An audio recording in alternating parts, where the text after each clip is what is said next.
Start recording यो। चलो बच्चों, CA foundation का principle and practices of accounts this side CS Harish Matharia reporting live from Pune. आ जाओ। सो हम लोग क्या देख रहे हैं बेटा, डिप्रिसिएशन टॉपिक हमारा चल रहा था। प्लीज आ जाओ, ध्यान दे देना। यस, इंस्टीट्यूट के मॉड्यूल में बहुत ही प्यारे प्यारे क्वेश्चंस है ना, अच्छे क्वेश्चंस है, तोफ क्वेश्चंस उन्होंने लिए स्टडी मटेरियल में, है ना। वो भी हम लोग देखें, क्वेश्चन लिखने की जरूरत नहीं, सारे क्वेश्चंस आपके नोट्स में रहेंगे जो आपको नोट्स मिलेगी। आ जाओ, प्लीज ध्यान दे देना। सो डिप्रिसिएशन टॉपिक चल रहा था, आपको अगर याद आ रहा है तो। डिप्रिसिएशन के लिए अकाउंटिंग स्टैंडर्ड कौन सा बेटा, accounting standard number 10, property plant and equipment. Earlier पहले कौन सा स्टैंडर्ड था, अकाउंटिंग स्टैंडर्ड नंबर 6, जो कि अब चला गया है। पहले क्या था, accounting standard number 6। Sir accounting standards क्या करते हैं, अकाउंटेंट को गाइड करते हैं in the preparation and presentation of financial statement, है ना। कोई पर्टिकुलर आइटम का अकाउंटिंग ट्रीटमेंट कैसे करना है, उस आइटम का फिनेंशियल स्टेटमेंट में प्रेजेंटेशन कैसे करना है, उस आइटम से रिलेटेड डिस्क्लोजर क्या देना है, यस और नो, उस आइटम का मेजरमेंट कैसे करना है। सो मेजरमेंट, प्रेजेंटेशन, डिस्क्लोजर कहां पे, in the financial statement. Measurement, presentation, disclosure कहां पे, इन द फिनेंशियल स्टेटमेंट। इससे रिलेटेड गाइडेंस कौन प्रोवाइड करता है समय समय पे, अकाउंटिंग स्टैंडर्ड्स। अकाउंटिंग स्टैंडर्ड्स क्या है, रूल्स एंड रेगुलेशंस, और मैं ऐसा बोल सकता हूं are the written policy document, जो आपको पॉलिसी बताते हैं, है ना। सर किसकी policy, measurement, presentation and disclosure, किसका, कोई पर्टिकुलर आइटम का, कहां पे, इन द फिनेंशियल स्टेटमेंट। किसने दिए ये अकाउंटिंग स्टैंडर्ड, हमारी इंस्टीट्यूट ने, institute of chartered accountant of India. किसने फाइनलाइज किए, सेंट्रल गवर्नमेंट ने, और फाइनलाइज होने के बाद वो आपकी किताबों में क्या बन के आ जाते हैं, अकाउंटिंग स्टैंडर्ड्स। यस और no, don't worry, accounting standards एक सेपरेट टॉपिक है हम लोगों को, उसमें हम लोग देखेंगे कैसे पैदा होते हैं। यस और नो, चल अभी ध्यान देना। उसके बाद हमने आगे देखा कि ये क्या है, एक्सपेंस है। कैसा एक्सपेंस है, नॉन कैश एक्सपेंस है। डिप्रिसिएशन ये क्या है, कंपल्सरी एडजस्टमेंट है। आपकी इच्छा हो ना हो, किराना दुकान हो, कंपनी हो, पार्टनरशिप फर्म हो, एनपीओ हो, कोई भी बिजनेस हो, sole proprietary partnership firm, company, NPO, किसी भी टाइप का एंटिटी हो, वेदर प्रॉफिट मेकिंग और not for profit, whether profit making और नॉट फॉर प्रॉफिट, डिप्रिसिएशन आपको कंपल्सरी आपको चार्ज करना ही होगा। क्यों क्यों क्यों, क्योंकि जब तक आप डिप्रिसिएशन चार्ज नहीं करते तब तक आपका करेक्ट प्रॉफिट नहीं आएगा, जब तक आप डिप्रिसिएशन चार्ज नहीं करते तब तक करेक्ट कॉस्ट ऑफ प्रोडक्शन नहीं आएगा, जब तक आप डिप्रिसिएशन चार्ज नहीं करते तब तक करेक्ट फाइनेंशियल पोजीशन नहीं आएगा। याद आया क्या, रीजंस फॉर डिप्रिसिएशन हमने देखे थे, इसके पीछे रीजंस है, ये हमने रीजंस देखे थे क्या, रीजंस फॉर डिप्रिसिएशन ये भी हमने देख लिया था। उसके बाद हमने ये देखा था कि डिप्रिसिएशन एक्सपेंस है, इसीलिए इसका कौन सा बैलेंस है, डेबिट बैलेंस है। बढ़ता है तो डेबिट करो, कम हुआ तो क्रेडिट करो, बढ़ना कम होना समझ में आएगा, ट्रांजैक्शन। सर डिप्रिसिएशन कभी कम भी होता है क्या, होता है ना। रेक्टिफिकेशन ऑफ एरर जब ये टॉपिक आपको बताऊंगा तब उसके अंदर बताऊंगा, गलती से ज्यादा डिप्रिसिएशन चार्ज कर दिया, अब क्या करना पड़ेगा, उससे कम। गलती से ज्यादा चार्ज कर दिया तो अब क्या करेंगे, कम करेंगे। कम करना है तो उस समय क्या करेंगे, क्रेडिट। और डिप्रिसिएशन चार्ज करना है मतलब हम लोग एक्सपेंस बढ़ा रहे तो उसको क्या करेंगे, डेबिट, सिंपल। उसके बाद हमने ये भी देख लिया था डिप्रिसिएशन की अकाउंटिंग मेथड कौन कौन सी है, दो मेथड थी। कौन सी मेथड थी बेटा, पहली charge to asset, charge to asset, इसमें एंट्री क्या थी, डिप्रिसिएशन टू असेट। और दूसरी कौन सी मेथड थी, make a provision for depreciation. दोनों में कोई फर्क था क्या, नो, सिर्फ प्रेजेंटेशन का फर्क था। मेक अ प्रोविजन में एंट्री क्या थी, depreciation to provision for depreciation, depreciation to provision for depreciation, yes और नो। उसके बाद यहां पे बैलेंस शीट में असेट कौन से वैल्यू पे दिख रही थी, नेट वैल्यू पे। यहां पे बैलेंस शीट में असेट कौन से वैल्यू पे दिख रही थी, ग्रॉस वैल्यू। और प्रोविजन कहां दिखता था, लायबिलिटी साइड में, यस और नो। ऐसे कुछ हमने पढ़ा था, राइट? सब लोग साथ में बेटा? ओके। एक बच्चा पूछ रहा है सर ये राइट डाउन करना है क्या? ना बेटा, ये ऑलरेडी आपने लिखा हुआ है ना। आज तक जितने भी मैंने लेक्चर्स लिए डिप्रिसिएशन के, उसके अंदर में सारी चीजें मैं लिखवा के देता हूँ, राइट डाउन नहीं करना है। अब अकाउंटिंग मेथड देखने के बाद हमने उसके बाद क्या देखा था? How to calculate the amount of depreciation. How to calculate the amount of depreciation, इसके लिए काफी सारी मेथड्स थी। SLM, WDV, SYD, production unit, machine hour और क्या थे बेटा? डिप्लेशन। इतनी सारी मेथड्स थी। और दो मेथड जो आपके सिलेबस में नहीं है वो है एन्युटी और सिंकिंग फंड। ये दो मेथड की कुछ खास बात बता देता हूं, है ना? ये लिख लेना आप, एन्युटी और सिंकिंग फंड से रिलेटेड कुछ खास बातें बता देता हूं जो आपके सिलेबस में नहीं है। आई रिपीट, ये जो मैं बता रहा हूं ये एक्स्ट्रा है, लेकिन इंस्टीट्यूट बड़ी बेरहम है, कभी कभार इसके ऊपर भी आपको क्वेश्चन पूछती है। सर सिलेबस में नहीं होने के बावजूद भी हाँ, पूरे सब्जेक्ट में 2 से 3 पॉइंट ऐसे आएंगे जो सिलेबस में नहीं है, बट फिर भी आपको उसके ऊपर क्वेश्चन कभी कभार आ जाते हैं। मैं खुला बोल रहा हूं, पूरे सब्जेक्ट में 2 से 3 जगह ऐसी है जो मेरे पिछले 10 साल का एक्सपीरियंस रहा है, जो सिलेबस में ना होने के बावजूद भी इंस्टीट्यूट कभी कभार, अब होता है ना किसी के अंदर कीड़ा, नहीं सिलेबस में नहीं, फिर भी एक आधा क्वेश्चन उसके ऊपर 1-2 नंबर का डाल देती है, इसलिए मैं बता रहा हूं। आ जाओ। सो प्लीज ध्यान देना, लिखो है ना, एक्स्ट्रा ऐसा लिखना, एक्स्ट्रा, या फिर ऐसा लिख देना out of syllabus, OOS, out of syllabus, but exam में आ सकता है ना? अगर एग्जाम में आ गया तो वहां पे मेरे बच्चों को उसका आंसर लिखना आना चाहिए, इसलिए मैं लिखवा के दे रहा हूं, है ना? वहां पे ऐसा नहीं होना चाहिए कि आप एक दूसरे की शक्ल देख रहे हो, आप क्या करें, है ना? प्लीज ध्यान देना बेटा। लिखो सिंकिंग फंड मेथड, है ना? इसके बारे में सिर्फ ऊपर से आपको आइडिया दे देता हूं। Sinking fund method, sinking fund method,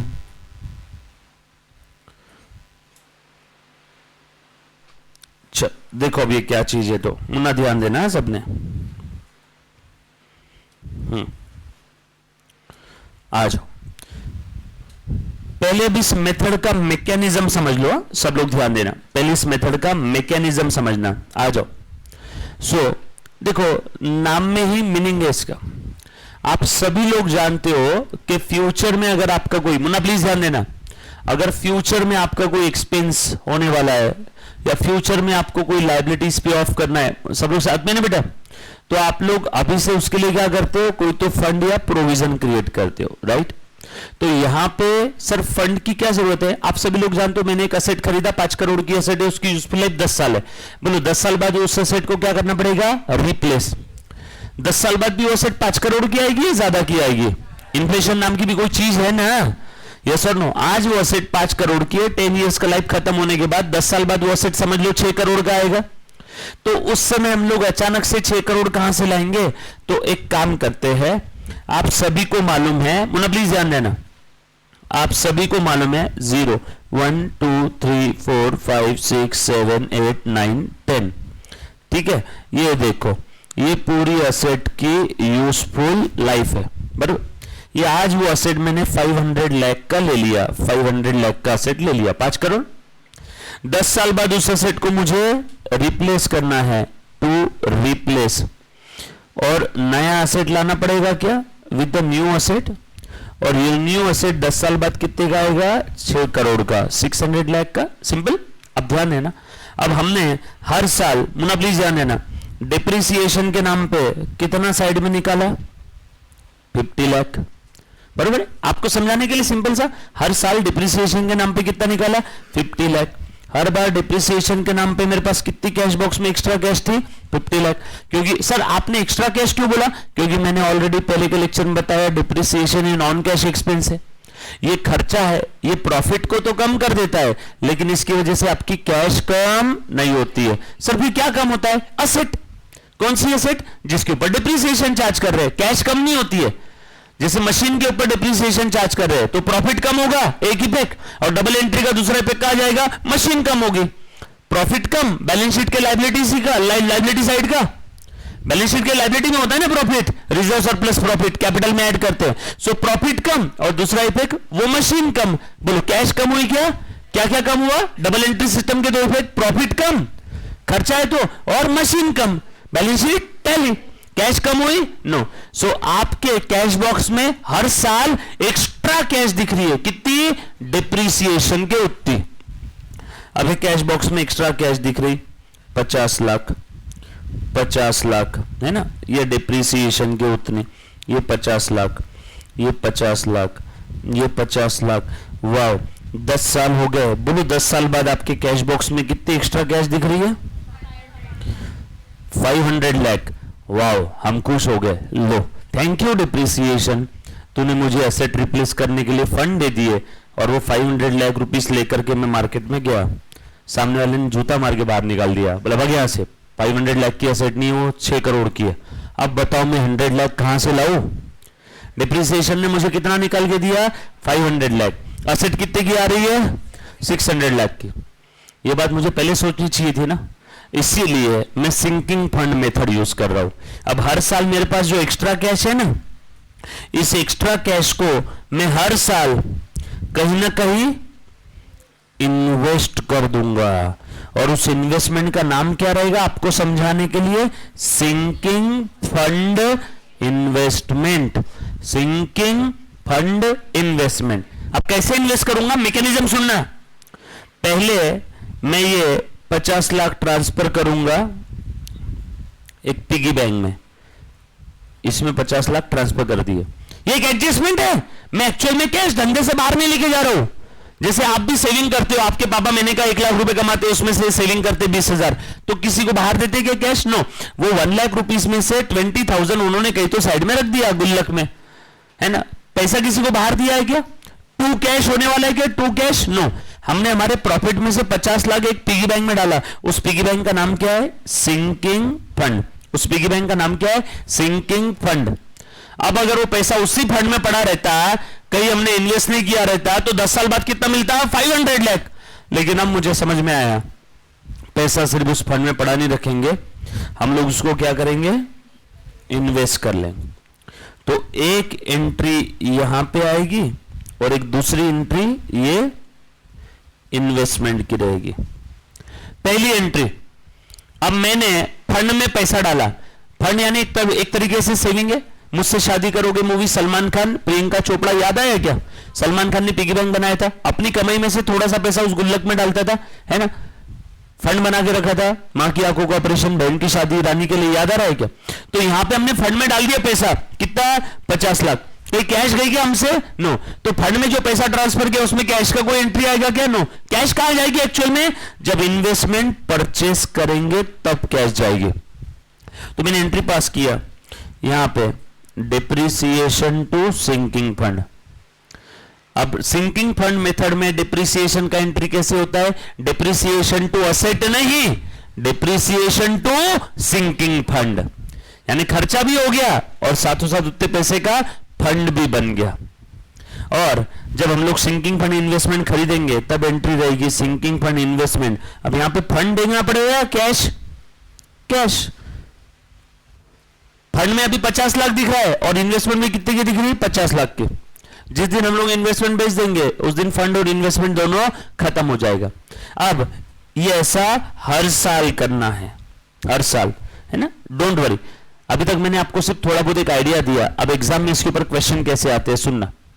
सबसे पहली चीज, एग्जाम में क्वेश्चन नंबर 1 ट्रू और फॉल्स, और इसी में ऑब्जेक्टिव टाइप के क्वेश्चन आते। Question number 1, amount of depreciation in sinking fund method कैसे रहेगा हर साल? कांस्टेंट, क्योंकि हर साल हम लोग डिप्रिसिएशन के उतने अमाउंट का एक कांस्टेंट अमाउंट का क्या क्रिएट करेंगे? फंड। पहला प्रश्न। अभी तक का अगर किसी को मैकेनिज्म नहीं समझा होगा, इट्स ओके, चूल्हे में जान दो, लेकिन अब जो क्वेश्चन बता रहा हूं वो ध्यान रख लेना। आउट ऑफ सिलेबस है, डिटेल में अगर इसको पढ़ना रहता है तो इसके लिए 2.5 लेक्चर लगते हैं पूरे। सिंकिंग फंड के लिए कितने लेक्चर लगते हैं? 2.5, 2.5।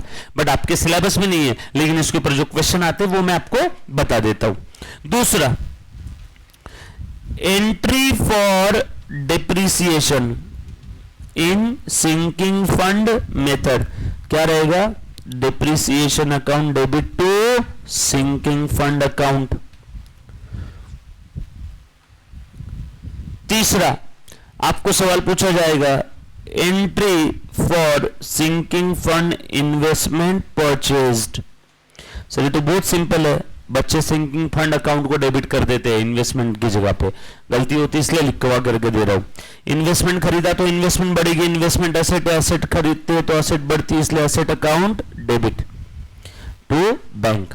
अच्छा अब सर आप इसमें भी तो वही कर रहे हो, at the end of the story 500 lakh ही मिलेगा। नो, इन्वेस्टमेंट आप जब करते हो तो उसके ऊपर कुछ रिटर्न मिलता है कि नहीं, तभी तो इन्वेस्टमेंट कर रहे हो ना। मान लो रिटर्न आपको मिलने वाला है 5%, तो ये पहले साल की जो इन्वेस्टमेंट आपने किया 50 लाख, इसके ऊपर कितना रिटर्न मिलेगा? 5%। बोलो 50 लाख का 5% कितना हुआ?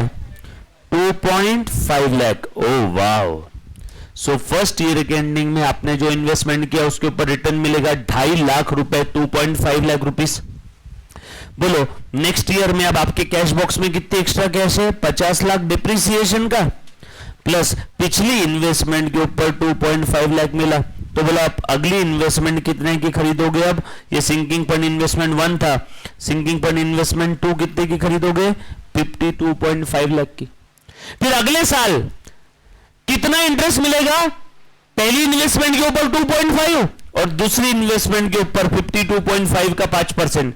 तीसरे साल पहले दोनों इन्वेस्टमेंट पे इंटरेस्ट मिलेगा, चौथे साल पिछले तीनों इन्वेस्टमेंट के ऊपर इंटरेस्ट मिलेगा, पांचवें साल पिछले चारों इन्वेस्टमेंट के ऊपर इंटरेस्ट मिलेगा, छठे साल पिछली पांचों इन्वेस्टमेंट के ऊपर इंटरेस्ट मिलेगा। समझ में आ रहा है क्या? इंटरेस्ट पे इंटरेस्ट, इंटरेस्ट पे इंटरेस्ट, इंटरेस्ट पे इंटरेस्ट मिलता जाएगा, मिलता जाएगा। यस और नो? तो हमारे पास at the end of the story more than 500 lakh rupees जमा हो जाएंगे क्या? Yes sir, that's it. नई एसेट खरीद लेंगे। सर सीधा सीधा बोलो ना, जो डिप्रिसिएशन का पैसा हम लोग इन्वेस्ट करके रखेंगे और उसके ऊपर हम लोगों को इंटरेस्ट मिलेगा हर साल। हाँ मैं भी वो बोलने की कोशिश कर रहा हूँ। यस और नो? कुछ बात समझ में? मैकेनिज्म कैसा है? तो यहाँ पे तीसरा सवाल, 1 2 3 3 हो गए ना। फोर्थ वाला क्वेश्चन ये लिख करके रखना जो मैं क्वेश्चन बता रहा हूं।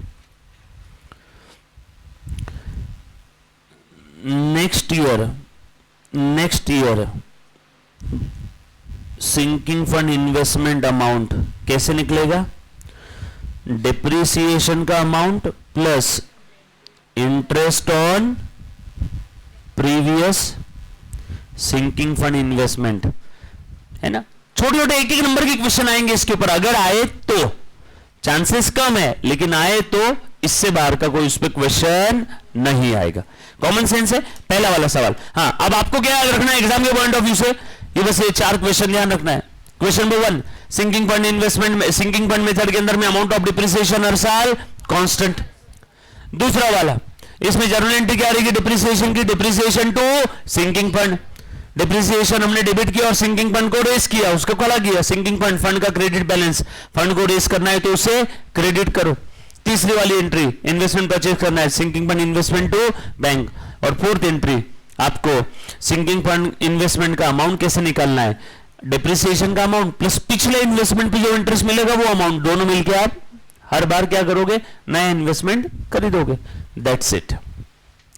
आया तो एक आध नंबर का क्वेश्चन 2-4 एग्जाम में, एक आध बार एक आध नंबर का क्वेश्चन आ सकता है, क्योंकि आपके सिलेबस में नहीं है। राइट, चलो आगे।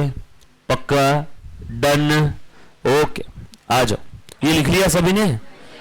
लिख लो, लिखो लिखो।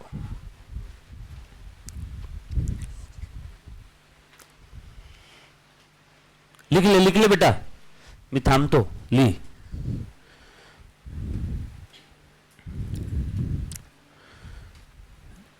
सिंपल से 4 सवाल है ना, लिख लेना। अमाउंट कांस्टेंट है, डिप्रिसिएशन टू फंड का एंट्री है, इन्वेस्टमेंट टू बैंक ये परचेस का एंट्री है, और उसके बाद आपका नेक्स्ट ईयर का इन्वेस्टमेंट का अमाउंट कैसे निकलेगा? डिप्रिसिएशन का अमाउंट प्लस पिछली इन्वेस्टमेंट पे जो इंटरेस्ट मिला था वो अमाउंट। क्योंकि जब फर्स्ट टाइम ये सिलेबस से निकल चुका था, उसके बाद मैंने सिलेबस से निकाल दिया, तो कॉमन सेंस वाला आदमी क्या बोलेगा? अब ये सिलेबस में नहीं, मत पढ़ाओ। और सिलेबस से निकलने के बाद भी इंस्टीट्यूट ने पहले वाले क्वेश्चन में ट्रू और फॉल्स या कुछ तो था 1 सेंटेंस वाला, उसमें इसके बारे में पूछ लिया। लो और बच्चे मेरे को एग्जाम के बाद बोले सर 99 नंबर का लिखा, हर कोई यही बोल रहा है। मतलब क्यों बेटा? बोले सर वो एक सिंकिंग फंड इन्वेस्टमेंट का 1 नंबर का क्वेश्चन आ गया। फिर मैंने चेक किया, इंस्टीट्यूट को मेल डाला कि dear sir, as per this notification this topic has been omitted or cut down from the syllabus, still इसके ऊपर क्वेश्चन पूछा, आप क्या करना है? तो इंस्टीट्यूट तो प्राइवेट है ना, उसके ऊपर किसी की चलती है क्या? नो। सरकारी होती तो बात अलग थी, धरने पे बैठ जाते, लेकिन प्राइवेट इंस्टीट्यूट है, कोई इसका कुछ नहीं कर सकता, कोणीच इंस्टीट्यूटचं काहीच वाकडं करू शकत नाही। तो उसके लिए फिर मैंने सोचा अपने आप को अपडेट कर दिया, मतलब पढ़ा देना थोड़ा सा, 1-2 बार आए क्वेश्चन, देख लिए कैसे आते हैं, तो फिर इसके लिए अपन उतना 5 मिनट अपने जाते हैं, लेकिन एग्जाम में आया तो 1 नंबर जेब में। चलो आगे लिखो लिखो लिखो।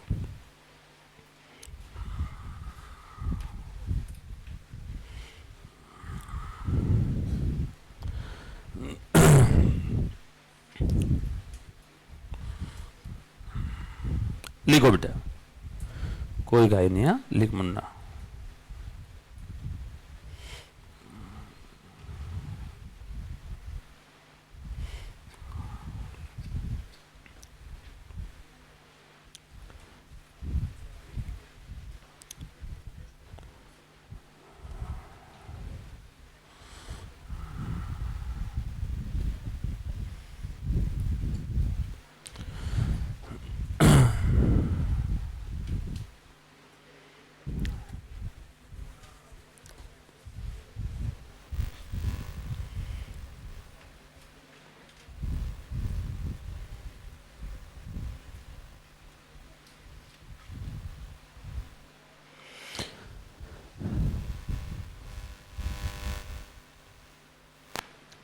लिखा बेटा? चल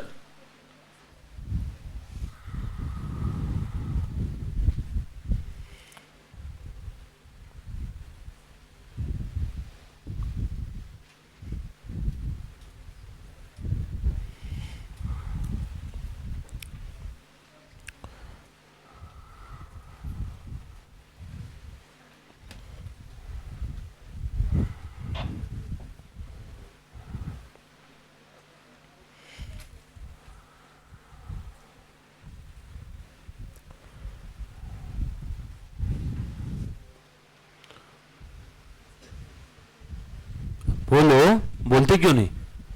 हो गया? किसका नहीं हुआ? ओके, लिखो लिखो। नेक्स्ट मेथड लिख लो, एन्यूटी मेथड। डोंट वरी, मैं पूरा स्क्रॉल नहीं कर रहा हूं। लिखो एन्यूटी मेथड।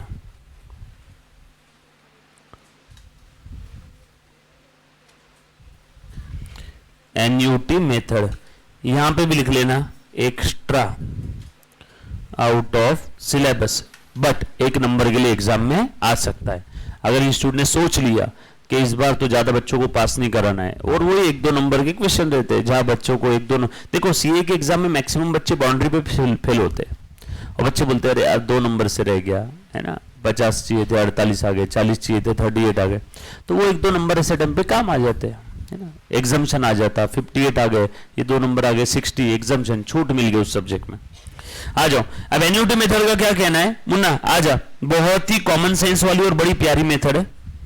इस मेथड का कहना है, मुन्ना प्लीज ध्यान देना, ए बाबा सब लोग ध्यान दो, आ जाओ। ये मेथड कहती है, मुन्ना प्लीज ध्यान दे, आप सभी लोगों को मालूम है असेट में अच्छा खासा पैसा लगता है। रिलायंस जामनगर ऑयल रिफाइनरी मालूम है सभी को, 1000-2000 करोड़ की एसेट है वो, कॉम्प्लेक्स मशीनरी इन इंडिया। वो मशीन होगी इस एक बिल्डिंग के उतनी बड़ी, कॉम्प्लेक्स मशीन, बट कितना पैसा लगा उसमें कैपिटल एक्सपेंडिचर बहुत ज्यादा हो गया। तो जब भी हम लोग कोई एसेट खरीदते हैं तो ये एन्यूटी मेथड कहती है, मेरी तरफ गुस्से से मत देखो, ये मेथड कहती है आपने अगर कोई एसेट बाय किया 1 करोड़ रुपए का,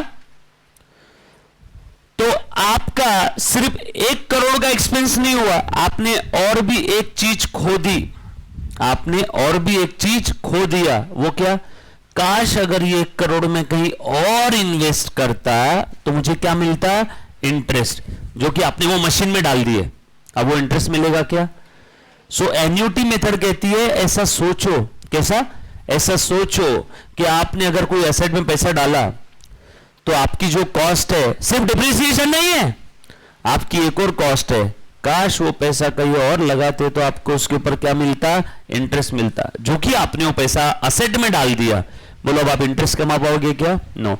तो जब भी आप असेट को डिप्रिसिएट करते हो तो वहां पे उसकी कॉस्ट सिर्फ डिप्रिसिएशन नहीं है, वो जो इंटरेस्ट आपने खो दिया, अपॉर्चुनिटी कॉस्ट, वो भी है।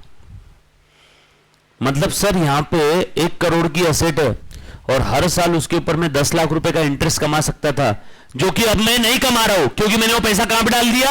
असेट में। तो सर अब असेट की कॉस्ट के अंदर में वो 10 लाख रुपए भी ऐड करने हैं क्या?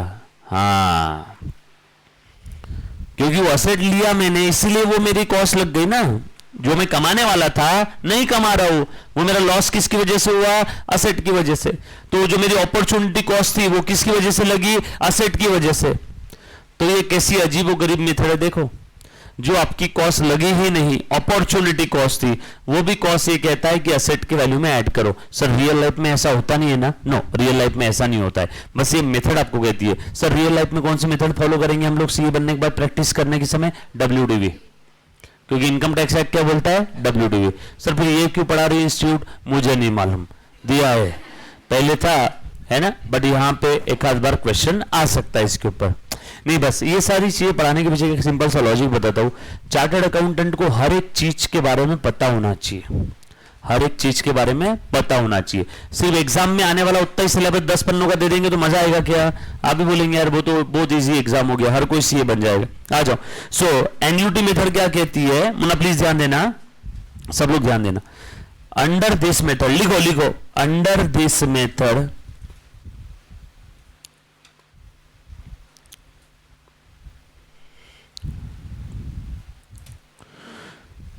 cost of an asset also includes, उसकी कॉस्ट में और क्या इंक्लूड होगा? बोलो बेटा आप लोग ही बोलो, उसकी कॉस्ट में और क्या इंक्लूड होगा? Amount of interest lost, amount of interest lost on the capital expenditure, on the capital expenditure. Capital expenditure मतलब वो जो आपने असेट बाय किया उसकी बात चल रही है, वो जो आपने असेट बाय किया उसकी बात चल रही है, बरोबर है क्या?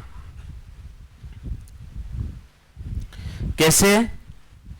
Since amount of capital expenditure, amount of capital expenditure spent on purchase of an asset, on purchase of an asset, on purchase of an asset, if was invested elsewhere, अगर मैं कहीं और इन्वेस्ट करता, it would have generate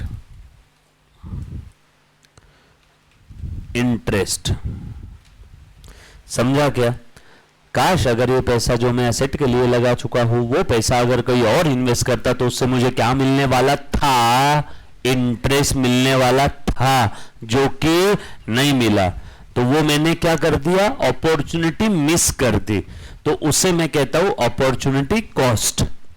opportunity cost समझाने के लिए एक छोटा सा एग्जांपल लेना चाहूंगा विथ योर परमिशन। अगर मैं शादी करना चाहता हूं, मेरे पास 2 ऑप्शन है, आलिया और कटरीना। अगर मैं आलिया को सिलेक्ट करता हूं तो बोलो अपॉर्चुनिटी कॉस्ट क्या है? कटरीना। आलिया को मैंने सिलेक्ट किया तो क्या खो दिया? कटरीना को सिलेक्ट करता हूं तो क्या खो दिया? समझ में आया अपॉर्चुनिटी कॉस्ट क्या होता है? याद रहेगा ना सभी को? हाँ, आ जाओ आगे। आगे एक और चीज लिखो, इस मेथड में भी बोलो, इस मेथड में भी amount of depreciation remains constant each year क्योंकि आप एक साथ पूरा का पूरा अपॉर्चुनिटी कॉस्ट एसेट की वैल्यू में ऐड कर देते हो, हर साल अमाउंट ऑफ डिप्रिसिएशन क्या रहेगा, कांस्टेंट रहेगा। यस और नो? ये इकलौती ऐसी एक मेथड है, सारी की सारी मेथड्स में ये इकलौती ऐसी एक मेथड है जो इंटरेस्ट फैक्टर को भी कॉस्ट में कंसीडर करती है। बाकी कोई मेथड में इंटरेस्ट फैक्टर आएगा क्या? इंटरेस्ट तो रेवेन्यू एक्सपेंस है, वो कैपिटल एक्सपेंडिचर का भी ट्रीट करते हैं क्या? नो। सो ये इकलौती ऐसी मेथड है,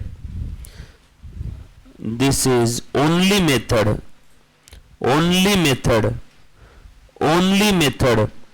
विच consider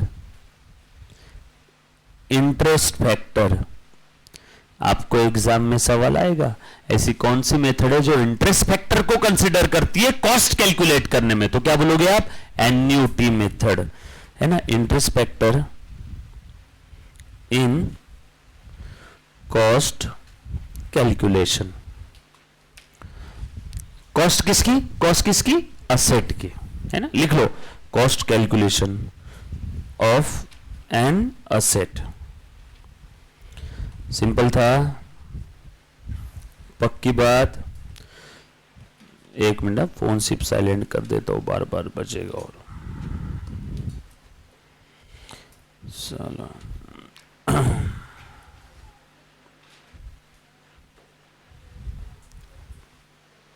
done, clear?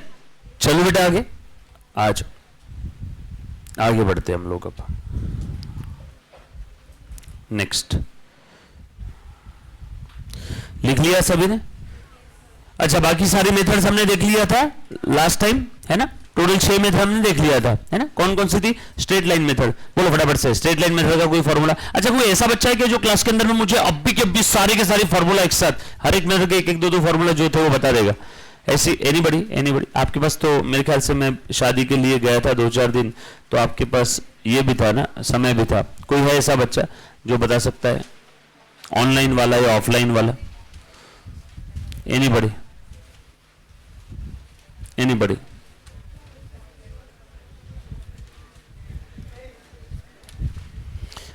Last lecture में हमने कितने क्वेश्चन सॉल्व किए थे? एक ही किया था। ओके, कोई है? सर जाने दो, आप ही बता दो, हमने तो क्या पढ़ा ही नहीं। हमें सीए थोड़ी बनना है सर, आपको बनना है, इसलिए आप यहाँ पे आके रोज हमें पढ़ा रहे हो, है? चलो ध्यान देना प्लीज, ऐसा मत करो यार बच्चों। मतलब मैं बताऊं, आपका इसमें लॉस है भयंकर। ये शुरुआत हो चुकी है फेल्यूर के साइड में जाने की, ये शुरुआत हो चुकी है।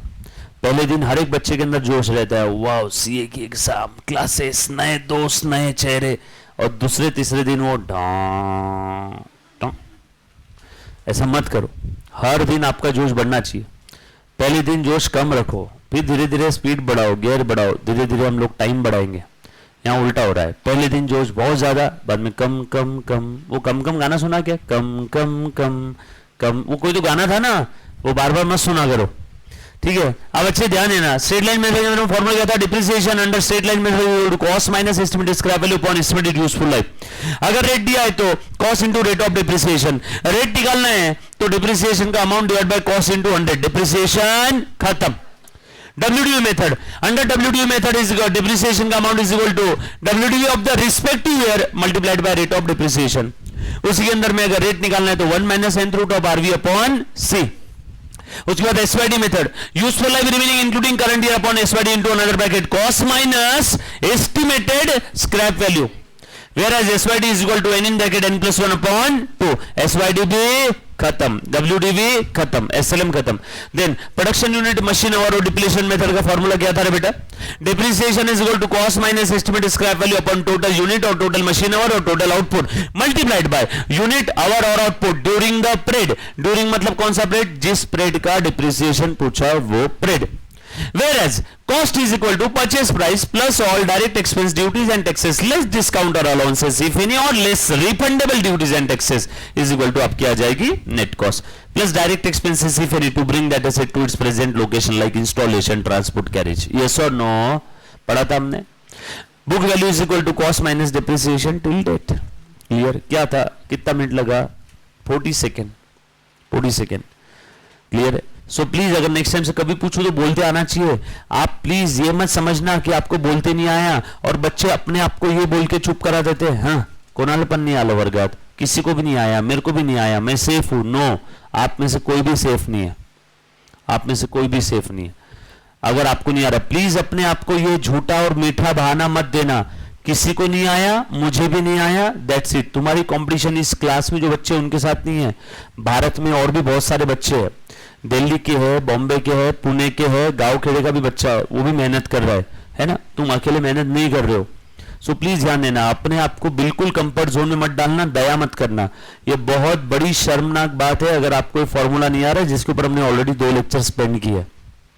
आपने आपके जीवन का सुबह सुबह की मीठी नींद सैक्रिफाइस करके यहाँ पे आप बैठे थे ना, तो आपको क्यों नहीं आया वो दो दिन के जो फॉर्मूला थे। अच्छा गलत हो जाता तो भी चलता, हाथ तो खड़ा कर देना था, जितना आया उतना बोल देते थे। फिर मतलब आपने आपके समय की आपको कीमत नहीं है। आपने 2 दिन सुबह उठ के आए यहाँ पे बैठे ना आप, फिर वो 2 दिन का याद क्यों नहीं है। ऐसा है कि मैंने एक फॉर्मूला एक ही बार बता दिया और खत्म कर दिया, बताया, क्वेश्चन सॉल्व किया था उसके ऊपर, यस और नो, हमने रिवाइज किया था और लिखवा के दिया था आपको, फिर याद आना चाहिए। गलत चीज है। कुछ बच्चे स्माइल दे देते, हाँ किसको नहीं आया, मेरे को भी नहीं आया, वैसा मत करो। आप किस डायरेक्शन में जा रहे हो, देखो समय समय बताना मेरा काम है, क्योंकि मैं आपकी उम्र से होके गुजरा हूं।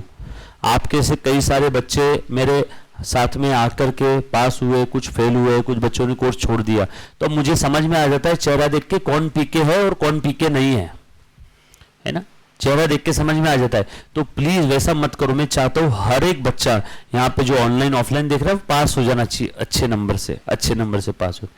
बट उसके लिए जो मैं बता रहा हूं करो। देखो काफी बार बच्चे क्या बोलते हैं, मास्टर पागल है, इतनी सी चीज के याद करने वाली रहती है क्या। नो, ये छोटी छोटी चीजों से आपका सब्जेक्ट बनेगा। फॉर्मूला से कॉन्सेप्ट, कॉन्सेप्ट से टॉपिक, टॉपिक से एक पार्ट से पूरा सब्जेक्ट, और सब्जेक्ट से बनेगा आपका पूरा सीए फाउंडेशन। तो ये छोटी छोटी चीजें हैं। आपको अचानक सरस्वती आ जाएगी क्या एग्जाम के एक रात पहले, छू ये ले सब तुझे याद आ जाएगा एग्जाम में, ऐसा नहीं होने वाला है। मैंने वो हेले की स्टोरी बताई थी ना आपको, हेले की स्टोरी बताई थी कि नहीं बताई थी। हेला एक दिन में नहीं उठता है। हेला जो रहता, हेला सांड मालूम है, सांड देखा है किसी ने। एक राजा रहता, उसके घर पे एक बेटी रहती, वो बेटी किसी के साथ खेलती नहीं है। राजा है ना यार, उसकी बेटी हर किसी के साथ खेलेगी क्या। उसका खुद का गार्डन रहता, उसके घर पे गाय वाय सब रहती। गाय को बछड़ा होता, मेल बछड़ा यानी कौन है, मेल बछड़ा यानी कौन रहता है, गाय रहेगा या सांड रहेगा, कौन रहेगा, सांड रहेगा ना। बैल मत बोलो, बैल हम लोग बनाते हैं उसको बाद में।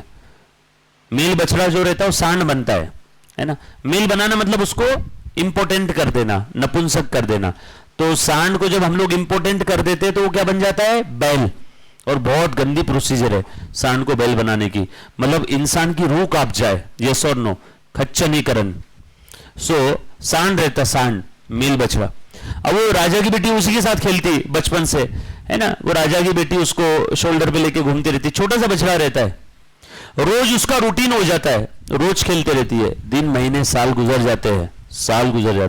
एक दिन राजा देखता है अपनी बेटी को, इतने बड़े सांड को, वो बछड़ा भी सांड बन जाता है ना, सांड को वो शोल्डर पे उठा रही है और गार्डन में लेके घूम रही है। समझ में आ रहा है वो कितने किलो का होगा, कम से कम 700-800 किलो का। उसकी तो बचपन से आदत थी ना, रोज करते आ रही थी वो, रोज कंसिस्टेंटली। राजा ने स्वयंवर रखा, जो इस सांड को उठा पाएगा वही मेरी बेटी से शादी करेगा और सारा राज्य में उसको दे दूंगा। बड़े बड़े पहलवान लोग आते हैं, सांड को या उस हेले को वो उठा नहीं सकते। हम लोग गांव में सांड को हेला बोलते, हेला। उस हेले को नहीं उठा पाते, तो सब लोग राजा को बोलते हैं तुम पागल हो गया बुड्ढा, इस सांड को कोई उठा सकता है क्या। सबने ट्राई कर लिया, राजा बोलता उठा सकता है, तो उसके बेटी को बुलाता है, चल बेटी उठा के बता। तो उसकी बेटी से हेले को उठा लेती है एक बारी में और एक राउंड मार के लेके आती है। तो मोरल ऑफ द स्टोरी क्या है मालूम है, एक दिन में हेला नहीं उठता है। वो हेला आपका सिलेबस है 4 सब्जेक्ट का। आप सोचोगे एग्जाम के 15 दिन पहले मैं उठा लूंगा, नॉट पॉसिबल। आपको उस राजा के बेटी की तरह रोज उसके ऊपर मेहनत करनी होगी, तो ही एक रात में आप हेला उठा पाओगे। बाकी सब जो बड़े बड़े पहलवान लोग थे वो क्या कर रहे थे, फर्स्ट टाइम ही सिलेबस को देख करके चल मैं पेपर लिख करके आता हूं, होगा क्या पास, कोई पास नहीं होगा। बट उसकी बेटी फीमेल होने के बावजूद भी हेले को उठा लिया एक बारी में, उसके पीछे की वजह क्या है? उसकी हर दिन की मेहनत थी। एक दिन में हिला नहीं उठता, एक दिन में एक रात में सीए फाउंडेशन का सिलेबस नहीं होता। रोज थोड़ी मेहनत करनी होगी, रोज थोड़ी मेहनत करनी होगी, तो ही वो आप एक रात में करके 3 घंटे में पेपर में उल्टी करके आ सकते हो, वरना आपका पास होना मुश्किल है। गलत बात बोल रहा हो तो बोल दो। तो ये छोटी छोटी मेहनत थी आज की। आज छोटा सा बछड़ा आपने देखा, डिप्रिसिएशन के फॉर्मूले, इतना सा बच्चा है तो फूक मारूंगा तो उड़ जाएगा। इसको अरे उठाना, उसको छोटा है तो ऐसा उठाओ, शोल्डर पे एक जगह घूम के लेके आओ, वापस रख दो। कल और अगले टॉपिक के कोई कॉन्सेप्ट बताऊंगा, उसको भी आपने उठाना, घूम करके ले जाके रख देना, फिर वो छोटा छोटा बछड़ा एक दिन क्या हो जाएगा? हिला। और तब आप बोलोगे सर अब मैं क्या करूं? भैया इसलिए तो को बोला था, जब छोटा बच्चा था तब रोज उठाता था, अब किसी ने उठाया नहीं उस दिन। हर दिन क्या सोचते थे? डिप्रिसिएशन के फॉर्मूले, इतने से तो ऐसा 2 मिनट में लर्न हो जाएंगे, तो कर लो ना 2 मिनट में। 2 मिनट थे नहीं सबके पास, थे ना 2 मिनट, फिर क्यों नहीं किया? फिर अभी ध्यान रखना, आज के बाद जो भी चीज में पढ़ाऊं सेम डे घर पे जाके उसको फटाक से उठा लेना, एक बार ग्राउंड मार लेना, रख देना, सेम डे ऐसा कर लेना, रख देना। आपका क्या हो जाएगा? एग्जाम वाले दिन, एग्जाम के कुछ दिन पहले, 1 महीने पहले, एग्जाम के 1 महीने पहले, जब मैं बोलूंगा मेरा रेगुलर रिवीजन टेस्ट सीरीज खत्म, आपने भी बोलना सर हमारी भी पढ़ाई खत्म, लाओ किधर है पेपर, अब भी देते, तो मैं आपको बोलूंगा रुको शांति, 1 महीने बाद आपका पेपर है, तब तक रिवाइज करते रहो। यस और no? So please underestimate मत करना किसी भी चीज को। फॉर्मूला भी काम के है, हर दिन जो पढ़ाऊंगा वो आपने पढ़ के आना है ना? ये सारी चीजें मैं देखता हूं, हर बैच में मैं बोलता हूं, सुनते 30-35% बच्चे और वही 30-35% बच्चे पास होते हैं। सीधा हिसाब है, सीधा हिसाब है, इसमें कोई रॉकेट साइंस नहीं। अब्दुल कलाम साहब की जैसा रॉकेट बनाना है क्या? किसी को रॉकेट नहीं बनाना है, रॉकेट नहीं बनाना है, खुद उसमें एग्जाम है सीए फाउंडेशन की, पास करना है, बस डिसिप्लिन। डिसिप्लिन। वारेन बफे इतना अमीर क्यों हुआ मालूम है क्या? लोग बोलते इन्वेस्टमेंट कर करके, हाँ उसके अंदर पेशेंस भयंकर है, पेशेंस भयंकर है। थोड़ी इन्वेस्टमेंट करता था, 100 रुपए, 200 रुपए, 500, 1000, 2000, थोड़ी पेशेंस बहुत है। उसने कोई इन्वेस्टमेंट उसकी लाइफ की सेल नहीं की जनरली, ऐसा वो बोलता है, बाकी पता नहीं। जो भी उसने इन्वेस्ट करके रखा है सब पड़ा है, उसके डिविडेंड ही उसको करोड़ों रुपए डेली का डिविडेंड आता है, डेली का। इसके लिए वारेन बफे इतना अमीर हुआ, पेशेंस बहुत है। आजकल के बच्चों को क्या चाहिए? सर एक साथ हमको फटाक से 2-3 दिन के अंदर में ऐसा कुछ करवा दो कि हम लोग एग्जाम पास हो जाएंगे, वैसा नहीं होगा। आपको रोज थोड़ा करना पड़ेगा। आ जाओ, चलो ये लिख लिया बेटा सभी ने? सिंकिंग फंड लिख लिया, एन्युटी लिख लिया, ये लिख लिया पूरा? चलो आ जाओ। सो हमने क्वेश्चन नंबर 1 देख लिया था last time, practice question number 1 हमने देखा था, राइट? नहीं ये प्रैक्टिस नहीं, रेगुलर वाला देखा था ना? आ जाओ है ना? अभी इंस्टीट्यूट का जो क्वेश्चन नंबर 1 होता है ना, इंस्टीट्यूट का जो क्वेश्चन नंबर 1 होता है ना, उसके अंदर में आपको एमसीक्यू, ट्रू और false, 1 sentence, fill in the blanks, इस टाइप के क्वेश्चन आ सकते हो। कितने नंबर का रहता है वो? 20 मार्क्स का। कितने मार्क्स का? 20 मार्क्स का। सारे एमसीक्यू नहीं आएंगे आपके पेपर में। आपका पेपर कैसा है? डिस्क्रिप्टिव। लेकिन ट्रू और false, 1 sentence, give the reason before true, behind true और फॉल्स, वो भी आएगा। तो आपको आएंगे क्या इस टाइप के क्वेश्चंस? यस, पहले वाले क्वेश्चन में। दूसरे क्वेश्चन में इस टाइप का क्वेश्चन नहीं आएगा। आपका पेपर कैसा है? डिस्क्रिप्टिव है। लेकिन पहले क्वेश्चन में ऐसे छोटे क्वेश्चन आते हैं। क्वेश्चन लिखने की जरूरत नहीं है, आपके पास में मॉड्यूल आ जाएगा। नहीं भी आए तो डोंट वरी, चिंता मत करना है, सारे क्वेश्चन मेरे नोट्स में कवर्ड है ना? सिर्फ आपने जवाब देना है। जो भी बच्चा ऑनलाइन ऑफलाइन देख रहा है, आपने क्या करना है? जवाब देना है। दिख रहा है बेटा सभी को? चलो क्वेश्चन नंबर 1 है ना, उठाओ अपना कैलकुलेटर और टप टप टप टप बटन दबा करके जवाब दे दो। चलो फटाफट से बताओ बेटा। लो, एनीबॉडी?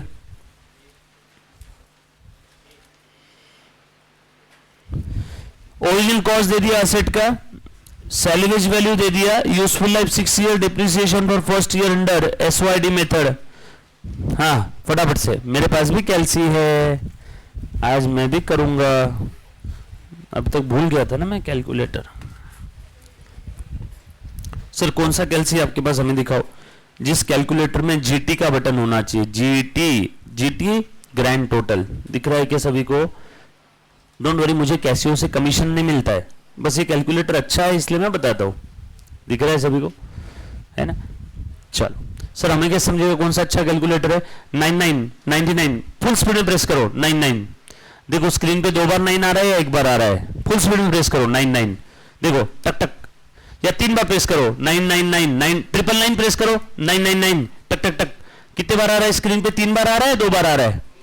कुछ बच्चों का 2 बार आ रहा होगा, मतलब उस कैलकुलेटर का रैम स्लो है, बरोबर है क्या? 3 बार फुल स्पीड में 999 3 बार आना चाहिए। जितने भी स्पीड में आप करो उतने स्पीड में वो लेना चाहिए आउटपुट। किसी के बच्चे पे आ रहा है क्या 2 बार आ रहा है क्या? किसके 3 बार आ रहा है? सभी किसमें? सबके कैलकुलेटर की रैम फास्ट है। तुम्हारे इसमें 2 ही बार आ रहा है? नहीं आ रहा है, 1 ही बार आ रहा है, रैम भयंकर स्लो है फिर। ठीक है आ जाओ, चलो ए बेटा देख तो जरा, है ना? अच्छा अब जरूरी नहीं कि एग्जाम में मल्टीपल चॉइस क्वेश्चन ऐसे आएगा। एग्जाम में इसको पहले वाले क्वेश्चन में 1 नंबर का क्वेश्चन बोल के भी दे सकते हैं, आपको वर्किंग नोट बना करके सॉल्व करना पड़ेगा। जरूरी है कि एमसीक्यूज आएगा, आपको वर्किंग नोट बोल के देगा क्या? यस। इंस्टीट्यूट के मॉड्यूल में दिया मतलब इंपॉर्टेंट है क्या? यस। सर कैसे वर्किंग नोट बनाना? चल बेटा चल लिख तो, depreciation for first year method कौन सी बोली है? बोल दे मुन्ना। SYD बोल फॉर्मूला कैसे लिखते देखो जरा answer. Useful life remaining including current year upon SYD into another bracket cost minus estimated scrap value। Simple है ना? चलो आगे।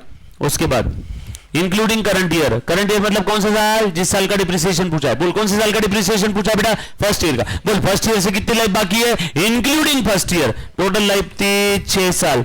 फर्स्ट ईयर से कितने लाइफ बाकी है? Including first year. सो 1 को भी काउंट करना है, 1 2 3 4 5 6 साल बाकी है। बोल एसवाईडी कैसे आएगा? 6 इन ब्रैकेट 6 + 1/2 यानी 21। बोल कॉस्ट कितनी है? कॉस्ट 12,60,000। सैल्वेज वैल्यू नील, बरोबर है क्या? So 12,60,000 minus nil 6/21, 6 divide by 21 into 12,60,000 कितना है बेटा? 3,59,99999। तो इसको राउंड अप कर दो, ये आ गया डिप्रिसिएशन फॉर फर्स्ट ईयर। देखो कौन सा ऑप्शन है। अब एग्जाम में जरूर नहीं एमसीक्यू आएगा, एग्जाम में आपको सॉल्व करना पड़ेगा। चलो इसी में एक्स्ट्रा इसमें मुझे थर्ड ईयर का डिप्रिसिएशन निकाल के चाहिए। Extra D3। अब फिर से फॉर्मूला नहीं लिख रहा हूं, बोलो useful life remaining including current year कौन सा है? Third year. बोलो तीसरे साल से कितनी लाइफ बाकी है? इंक्लूडिंग तीसरा साल 3 4 5 6 कितनी लाइफ बाकी है? 4 साल। रुको 4 अपन एसवाईडी सेम आएगा इंटू अनदर ब्रैकेट 12,60,000 माइनस 0। बोल रहे बेटा 4 डिवाइड बाय 21 इंटू 12,60,000 2,40,000। कुछ बात समझ में आई क्या? यस और नो? चलो आगे। वैसे आपका आंसर क्या आ गया था यहाँ पे? 360। ऑब्सोलेंस ऑफ डिप्रिसिएबल एसेट में बी कॉज बाय। चलो फटाफट से जवाब दो, देखते हैं। सिर्फ हाथ खड़ा करना है बेटा, सिर्फ हाथ खड़ा करना है। ऑब्सोलेंस ऑफ डिप्रिसिएबल एसेट में बी because of, obsolescence of depreciable asset में बी बिकॉज ऑफ 1 2 3 4 और 4 ऑप्शन दे दिए नीचे। ओनली 1, बोथ 1 and 2, उसके बाद ऑल 1 2 3 4। नेक्स्ट ऑप्शन क्या है? All of the above, all of the above. अच्छा एक बच्चा बोल रहा है स्क्रीन नहीं दिख रही है ऑनलाइन वाला। जी हाँ बेटा, स्क्रीन क्यों नहीं दिख रही है आपकी? रुको हम लोग अभी चेक कर लेते हैं। इधर स्क्रीन दिख रही है ना दोनों जगह पे? ऑनलाइन वाले बच्चे को स्क्रीन नहीं दिख रही है। मुन्ना 1 सेकेंड ना,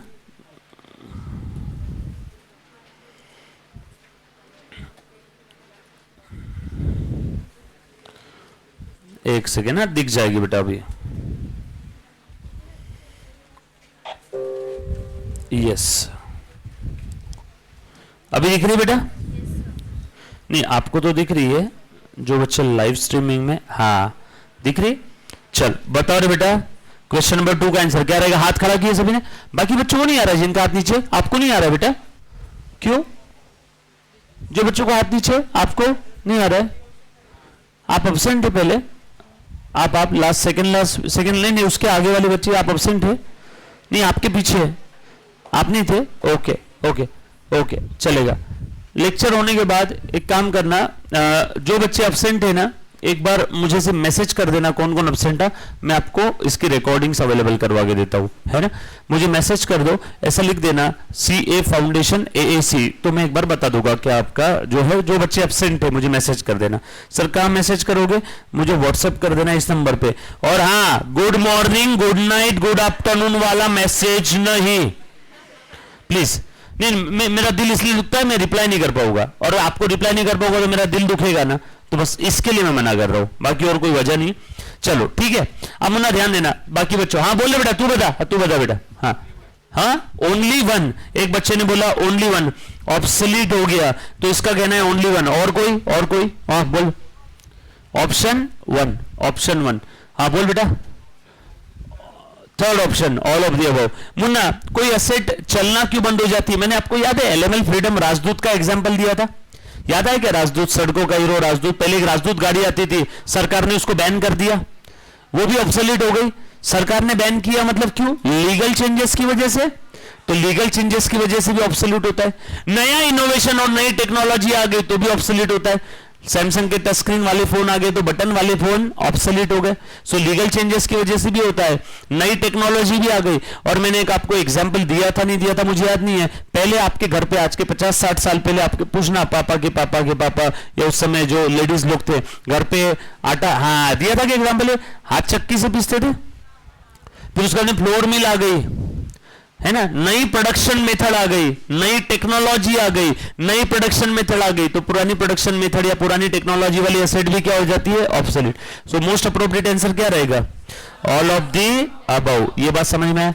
सो ऑब्सोलीट होना सिर्फ ये टेक्नोलॉजी नहीं है, टेक्नोलॉजी, लीगल चेंजेस, नया प्रोडक्शन मेथड, तो इसमें से कोई भी कारण की वजह से अगर कोई एसेट चलना बंद हो जाए, काल बाह्य हो जाए, सर्कल से बाहर हो जाए, उसको लोगों ने यूज करना बंद कर दिया, लोगों का टेस्ट चेंज हो गया, मार्केट में डिमांड चेंज हो गई, तो भी वो एसेट बाहर हो जाती है, एक बार याद है आपको, पता चला था मैगी के अंदर में कुछ तो वो मिलाते थे, तो आज के 8-9 साल पहले की बात है, मैगी लोगों ने लेना बंद कर दिया था, यस और नो, तो उस समय मैगी ऑब्सोलीट हो गई थी, फिर से मैगी ने बाउंस बैक किया, कुछ तो अच्छा किया।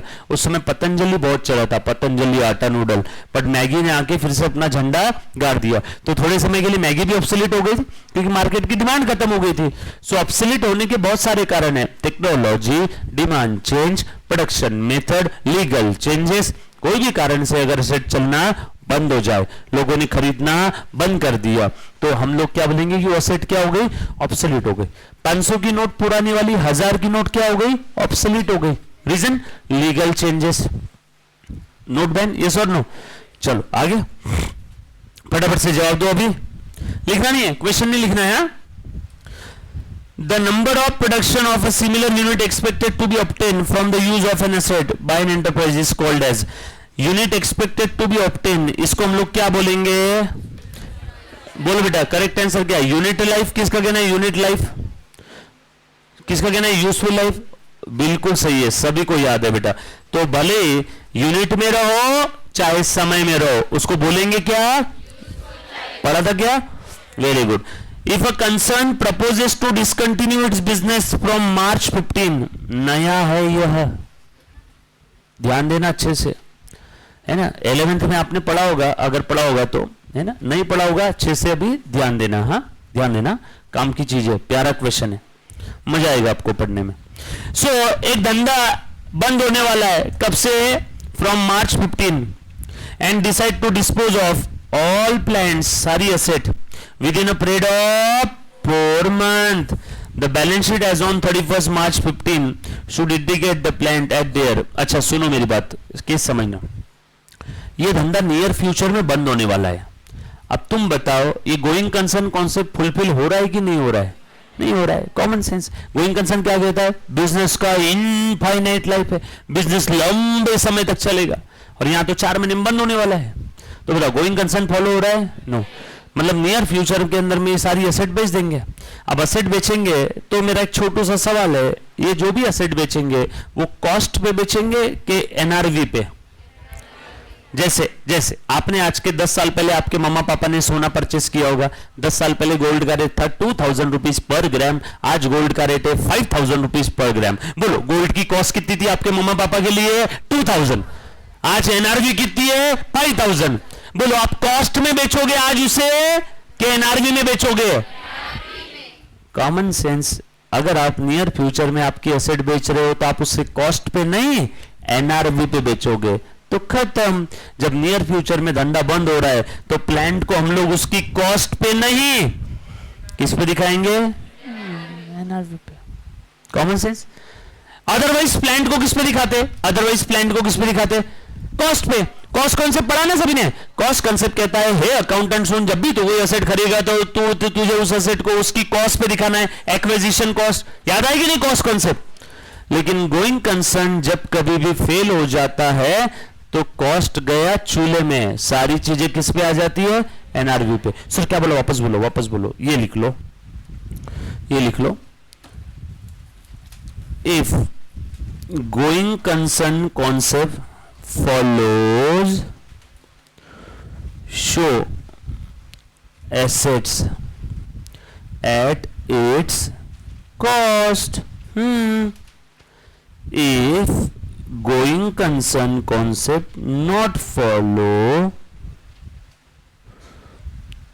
show assets at its NRV.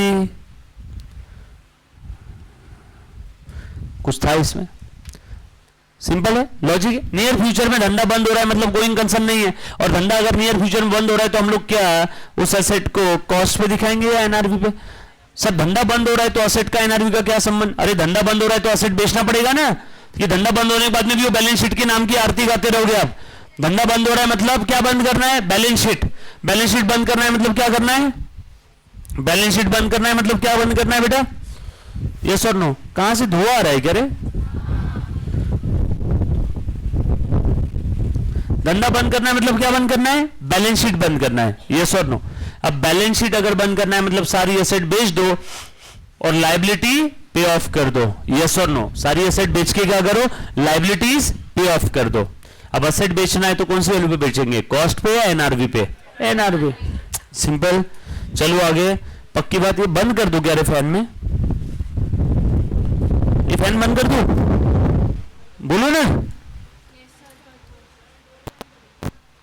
कौन सा डोर?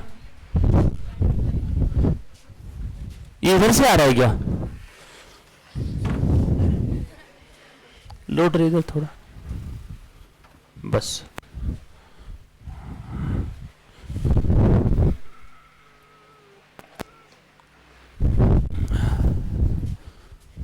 उधर से पीछे से धक्का देना आप इसको। हाँ दो, लोड लोटो लोड लगा जोर। रुक, अच्छा जाम है कहीं पे, जाने दे। चल ठीक है, आ जाओ। लिख लिया बेटा सभी ने? चलो आगे। अरे ये फिर से बंद हो गया भाई। इसमें मेरे लैपटॉप की कोई गलती नहीं है, ईमानदारी से।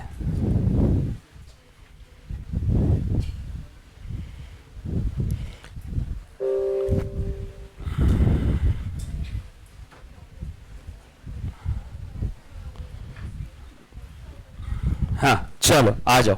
शुरू हो गया ना बेटा? ऑनलाइन वाले बच्चे आ गया, आ गया? हाँ हाँ शुरू हो गया बेटा? हाँ आ रहा है। चलो लिख लिया बेटा सभी ने? काम की चीज है। चलो आगे। चलो उसके बाद फटाफट से बता दो। In the case of downward revaluation, बहुत काम की चीज आप बताने जा रहा हूं। हाँ अब अच्छे से ध्यान देना, लिखो। सब लोग लिखेंगे आपके नोट्स में। हाँ नोट्स धीरे धीरे आपकी बनती जा रही। छोटा सा बछड़ा है, हेला बनने के पहले उठा लो, हेला बनने के बाद इसको कोई उठा नहीं पाएगा। जेसीबी भी आ गया तब भी नहीं उठा पाएगा। सो अभी फटाफट से रोज के रोज कर लेना है। लिखो, बहुत प्यारी चीज हम लोग देखने वाले बेटा आज, डिप्रिसिएशन टॉपिक का। लिखना है बेटा सभी ने, रीवैल्यूएशन। रीवैल्यूएशन मुझे प्लीज ध्यान देना। लिखो,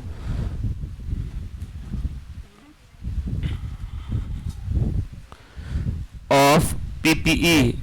पीपीई एग्जाम में इसके ऊपर क्वेश्चन आता है। रिवैल्यूएशन ऑफ पीपी एग्जाम में इसके ऊपर क्या आता है बेटा, क्वेश्चन आता है। मुन्ना प्लीज ध्यान दे दो, ये क्यों बार बार स्क्रीन जा रही है आज इसकी, ऑनलाइन वालों की, आपकी इसमें कोई प्रॉब्लम नहीं है।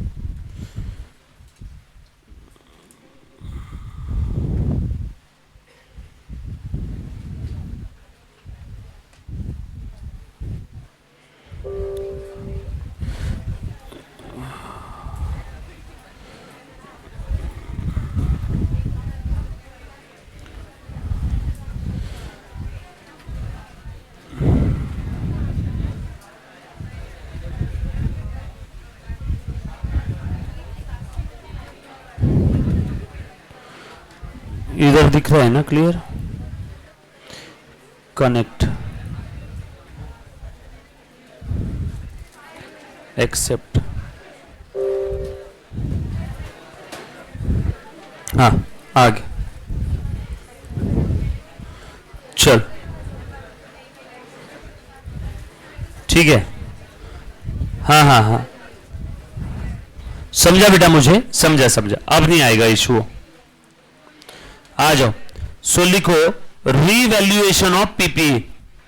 थोड़ा थोड़ा क्या कभी कभार बारिश के समय दिक्कत आती है, नेट की वजह से आपको थोड़ा सा बीच में जो अटक रहा है ना, 1-2-5 मिनट में 1-8 सेकंड के लिए, वो बारिश की वजह से होता है, जो बच्चा ऑनलाइन देख रहा है। बट ये लेक्चर जब आप रिकॉर्डेड देखोगे तो आपको क्लियर दिखेगा, उसमें दिक्कत नहीं आएगी, ठीक है। आ जाओ मुन्ना प्लीज ध्यान देना है, सब लोग साथ में रहना बेटा। Revaluation of property plant and equipment, very important, exam में ये पूछा जाता है, ठीक है, प्लीज ध्यान दे बेटा। सबसे पहली चीज, क्या रिवैल्यूएशन पॉसिबल है क्या? Yes yes, we can revalue the PPE, revaluation possible है। बहुत प्यारा कॉन्सेप्ट है, बस ये वाला कॉन्सेप्ट आज हमें खत्म करना है पूरा, फिर चाहे उसके लिए कितना भी टाइम लग जाए, ठीक है। आ जाओ, बड़ा कॉन्सेप्ट है, थोड़ा ध्यान देना। अब रिवैल्यूएशन जब भी होगा, मुन्ना प्लीज ध्यान देना, है ना, तो या तो वो असेट की जिंदगी में पहली बार होगा या तो सब्सिक्वेंट टाइम होगा। रिवैल्यूएशन होगा तो या तो पहली बार होगा, फर्स्ट टाइम, या तो सर ऐसा लिखो ना, सेकेंड टाइम, थर्ड टाइम। हाँ, पहला है, बाकी सब सब्सिक्वेंट है। दूसरे की और 50वें की सेम इज्जत है, पहला है, इसलिए फर्स्ट टाइम सेपरेट, और उसके बाद फिर सेकेंड हो, थर्ड हो, फोर्थ हो, 10th हो, 11th हो, सब एक बराबर है। तो उसके लिए मैंने सबको कहां पे डाल दिया बेटा, सब्सिक्वेंट टाइम, ठीक है। सो फर्स्ट टाइम रिवॉल्यूशन हो रहा है या फिर सब्सिक्वेंट टाइम हो रहा है, यस और नो। चलो आगे, अब ध्यान देना, फर्स्ट टाइम अगर रिवॉल्यूशन हो रहा है तो दो बातें हो सकती है। कौन सी दो बातें बताओ तो जरा, या तो ऊपर जाएगा या तो नीचे आएगा, अपवर्ड या डाउनवर्ड। मुन्ना प्लीज ध्यान देना, ऊपर आएगा मतलब असेट की वैल्यू बढ़ेगी, डाउनवर्ड यानी असेट की वैल्यू कम हो जाएगी, सिंपल। आ जाओ, सो अपवर्ड रिवॉल्यूशन हुआ, फर्स्ट टाइम हो रहा है, अपवर्ड रिवॉल्यूशन हो रहा है। मुन्ना प्लीज ध्यान देना, आपको समझाने के लिए छोटू सा एग्जांपल ले रहा हूं। 100 रुपीज का असेट है, फर्स्ट टाइम रिवॉल्यूशन हुआ। सर पहले तो ये बता दो यार, सारी चीज साइड में रखो, रिवॉल्यूशन करते क्यों है बता दो। बहुत सारी ऐसे केसेस है, प्लीज ध्यान देना। जब कभी भी बड़ी बड़ी कंपनियां अपने फाइनेंशियल स्टेटमेंट्स बनाती है तो फाइनेंशियल स्टेटमेंट्स के समय काफी बार असेट्स की बुक वैल्यू और उसकी मार्केट वैल्यू में बहुत ज्यादा डिफरेंस है ना। मान लो बुक वैल्यू कम है, मार्केट वैल्यू बहुत ज्यादा है, या बुक वैल्यू बहुत ज्यादा है, मार्केट वैल्यू बहुत कम है, इतना डिफरेंस नहीं होना चाहिए। असेट की बुक वैल्यू है 100 लाख, मार्केट वैल्यू है 20 लाख, जबरदस्ती आप आपकी बैलेंस शीट को असेट को बड़ा चढ़ा के दिखा रहे हो। जिसकी बुक वैल्यू 100 लाख है, मार्केट वैल्यू 20 लाख है, आप करेक्ट पिक्चर शो कर रहे हो क्या? नहीं ना, करेक्ट पिक्चर शो करने के लिए लेके आ जाओ असेट को। या बुक वैल्यू 10 लाख है, मार्केट वैल्यू 100 लाख है, तो भी करेक्ट पिक्चर नहीं है।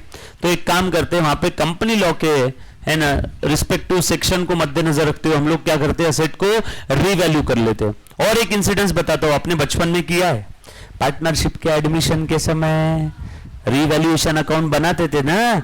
जब भी कोई नया पार्टनर फर्म में आ रहा है तो एक पार्टनर तू बारी रुक, तेरे आने पहले हम लोग हमारी एसेट्स को रिवैल्यू करते हैं और उसका फायदा पुराने पार्टनर पुराने रेशो में ले लेंगे और उसके बाद तो अंदर आना। तो बाहर से नया पार्टनर बोल रहा है सुनो फायदा ही नहीं नुकसान भी आप रखोगे। हमला ठीक है, रिवैल्यूएशन का जो भी प्लस माइनस है रिवैल्यूएशन अकाउंट का बैलेंस कौन रखता था? पुराने पार्टनर पुराने रेशो में, क्योंकि वो पुराना फायदा है। यस और नो? सो जब भी हम लोग पार्टनर को एडमिशन देते हैं, मान लो पार्टनरशिप फर्म में एक असेट लेकर के रखी आज के 25 साल पहले लैंड 10,000 की, आज उसकी वैल्यू 1 करोड़ है, तो नए पार्टनर को एडमिशन देंगे तो 10,000 के हिसाब से देंगे 1 करोड़ के? 1 करोड़ के। यस और नो?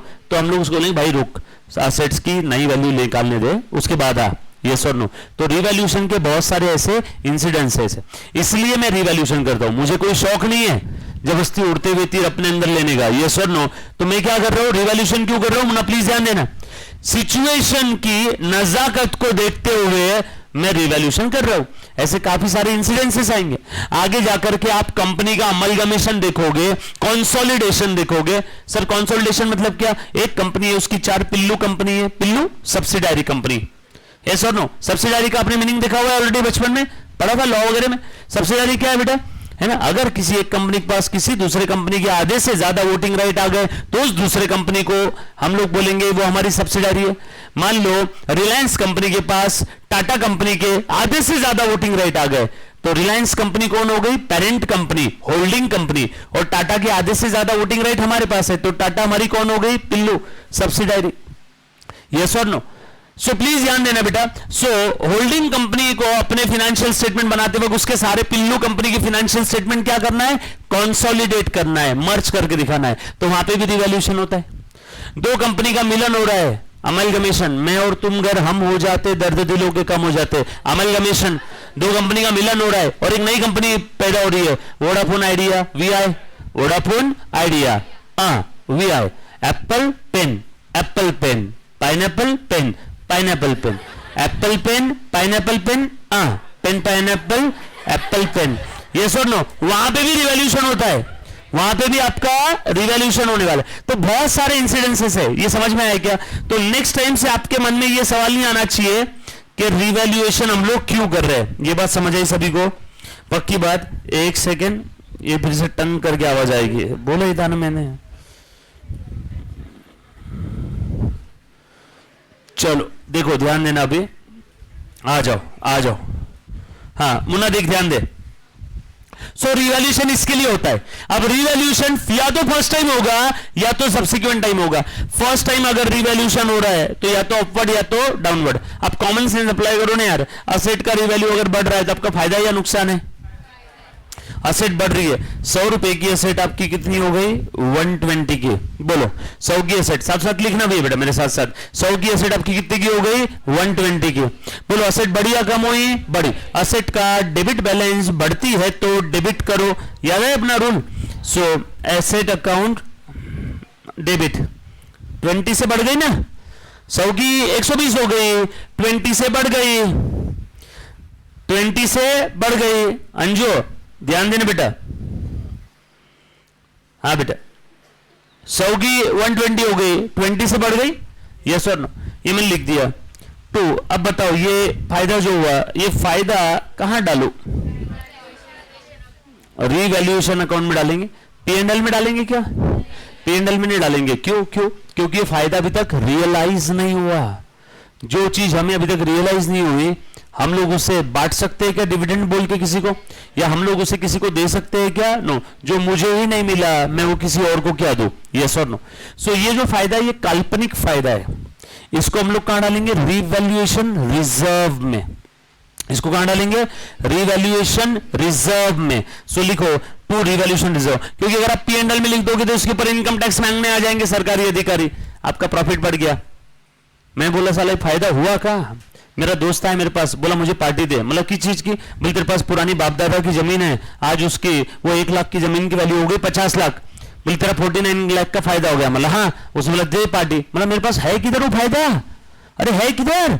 वो तो जमीन में फंसा पड़ा है ना। अभी कब रियलाइज होगा? जिस दिन मैं वो जमीन बेचूंगा। अभी मैंने बेचा, अभी तूने आया और मन से उसको रिवैल्यू कर दिया और फायदा भी हो गया और पार्टी भी मांग रहा है। किधर फायदा हुआ है क्या? नो। तो पी&एल में डालेंगे क्या? नो। रीजन, लॉजिक क्या है? Because it is an unrealised gain. वो रियलाइज हुआ है क्या? नो। कांदा खरीदा 2 रुपए किलो, मार्केट में भाव जाएंगे 80 रुपए किलो, कांदे पे फायदा कितना है? 78 रुपीज पर केजी। किधर है? नहीं है, वो कांदे में फंसा हुआ है। जिस दिन कांदा बेचूंगा उस दिन फायदा आएगा। जब तक वो आता नहीं तब तक आप उसे बोलते हो नोशनल और अनरियलाइज्ड और दिवा सपने, काल्पनिक। यस और नो? सो इसीलिए मैं अभी उसे रिवैल्यूएशन रिजर्व में डाल रहा हूं। ठीक है, चलो डाउनवर्ड रिवैल्यूएशन हुआ। 100 की असेट हो गई 90 की। 100 की असेट कितने की हो गई बेटा? 90। चलो बताओ, असेट बढ़ी या कम हुई? कम। रुको, असेट का डेबिट बैलेंस बढ़ती है तो डेबिट करो, कम हुआ क्रेडिट करो, असेट कम हो रही। रुको रुको रुको, टू असेट कितने से कम हो गई? 10 से। अब बोलो ये डेबिट कहां करूं? डेबिट कहां करूं? ना ना मुन्ना ना, रिवॉल्यूशन रिजर्व में नहीं जाएगा। कंजर्वेटिज्म कॉन्सेप्ट, कंजर्वेटिज्म कहता है फ्यूचर में होने वाले लॉस को आज ही रिकॉग्नाइज करो, तो ये जाएगा P&L में। हो, इसके पीछे का लॉजिक क्या है? कंजर्वेटिज्म। फायदा फ्यूचर में होने वाला P&L में नहीं लेंगे, लेकिन फ्यूचर में होने वाले लॉस को आज ही रिकॉग्नाइज करेंगे। लॉजिक ऑलरेडी देखा था हमने, याद आया क्या? Conservatism concept, anticipate future expenses and losses but do not anticipate future income और गेन। आप भी नहीं थे ना कंजर्वेटिज्म के समय? आप ही आप हाथ खड़ा करना। आप समझिए मैं आपकी बात कर रहा हूं। नहीं आपके आगे वाली।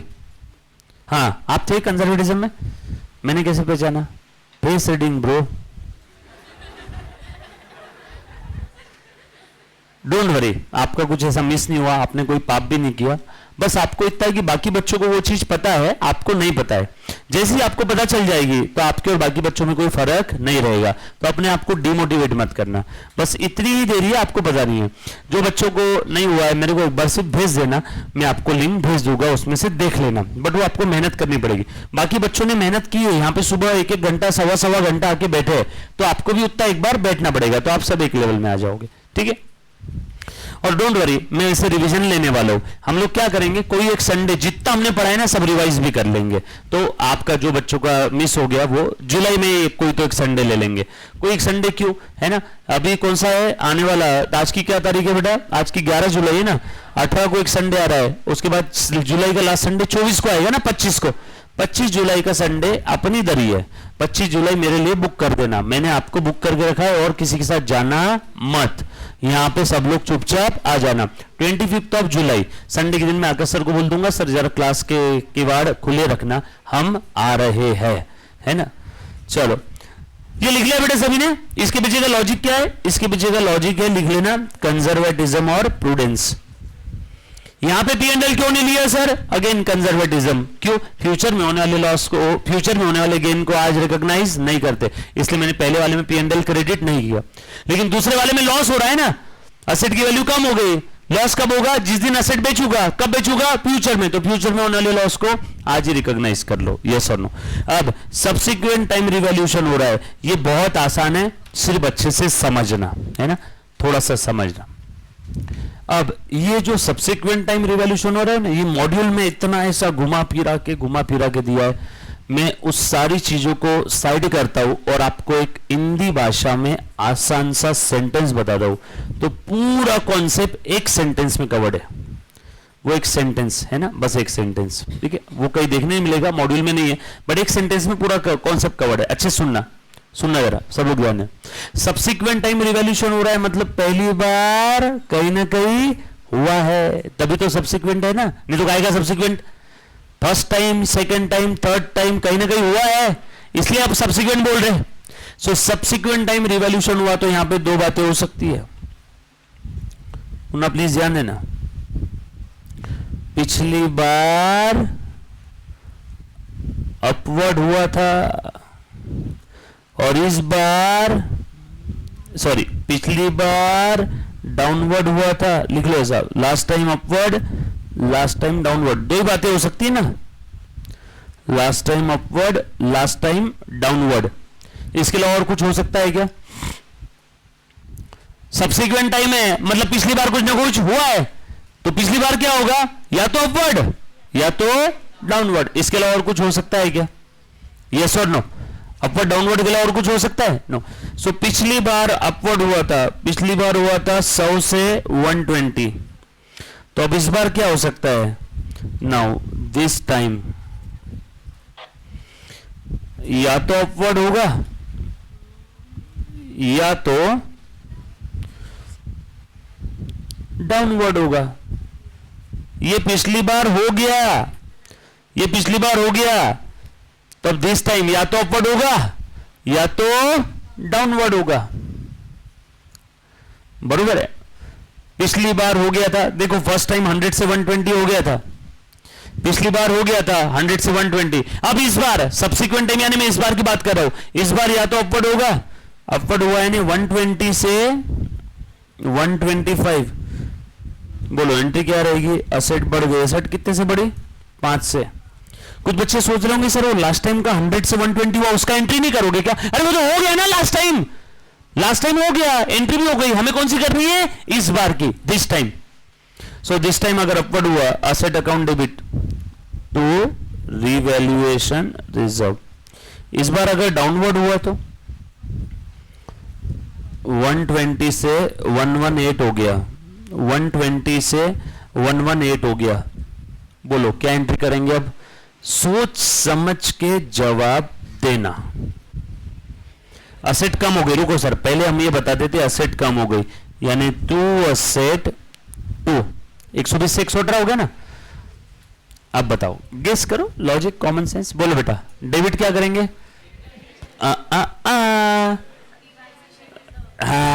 सर ये क्यों लिखा आपने? बताता हूं, क्योंकि ऑलरेडी हमारे पास रिवैल्यूएशन रिजर्व में कितना बैलेंस है? असेट 100 से 120 हुई थी, बोलो रिवैल्यूएशन रिजर्व में कितना आया? 20। उसके बाद इस बार 120 से कितना हो गया? 118। तो अब ये पहले पुराना वाला रिवैल्यूएशन रिजर्व खत्म करेंगे। पूरा रिवैल्यूएशन रिजर्व खत्म होने के बाद फिर P&L में जाएगा। सर नहीं समझा, वापस बताओ। सुनो सुनो, ये असेट थी 100 की, पिछली बार क्या हुआ था? 100 से 120। बोलो रिवैल्यूएशन रिजर्व में कितना आ गया था? 20। अब इस बार असेट कम हुआ तो पहले पुराना वाला रिवैल्यूएशन रिजर्व खत्म करेंगे ना। अब कॉस्ट से नीचे गया, अब बोलो P&L। बरोबर है क्या? असेट पिछली बार कितना हुआ था? 100 से 120। बोलो रिवैल्यूएशन रिजर्व में फायदा कितना आ गया था? 120।